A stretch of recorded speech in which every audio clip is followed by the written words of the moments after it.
Hi viewers, welcome to స్వదేశీ kitchen. ఈరోజు అయితే మనం ఒక మంచి ఈవినింగ్ స్నాక్ ఐటెం దోస పిండితో పునుగులు ఎలా చేసుకోవాలో చూపిస్తాను రండి. జనరల్గా మనకు మార్నింగ్ బ్రేక్ఫాస్ట్కి వేసుకున్న దోస పిండి కొద్దిగా ఉంటుంది కదండి.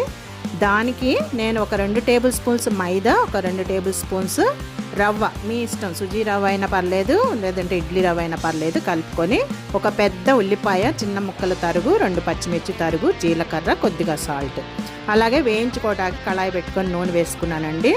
ఇప్పుడు పిండి ముద్దలు కొద్దిగా పునుగుల్లాగా చేసుకొని మనం నూనెలో వేసుకొని నిదానంగా వేయించుకోవాలి. వేసిన వెంటనే గరిటె పెట్టి తిప్పకూడదు.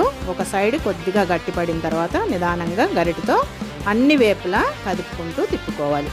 గోల్డెన్ బ్రౌన్ కలర్ వచ్చే వరకు తిప్పుకోండి. మరీ హై మంట పెట్టద్దు, మీడియం ఫ్లేమ్ మీద చేసుకుంటే నిదానంగా లోపల పిండి కూడా చక్కగా ఉడుకుతుంది, పైన క్రిస్పీగా వస్తుంది.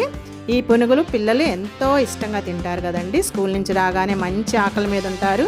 వేడివేడిగా ఇలా తయారు చేసి పెడితే పిల్లలు ఇష్టంగా తింటారు. చూడండి, పునుగులు పైన ఎంత క్రంచీగా కనిపిస్తున్నాయో లోపల కూడా అంత సాఫ్ట్గా ఉన్నాయి. అలా రావాలి. మనం ఎప్పుడు కూడా మీడియం ఫ్లేమ్ మీద పెట్టి చేసుకోవాలి. సో ఇలా మీరు కూడా ట్రై చేయండి. Okay friends, bye.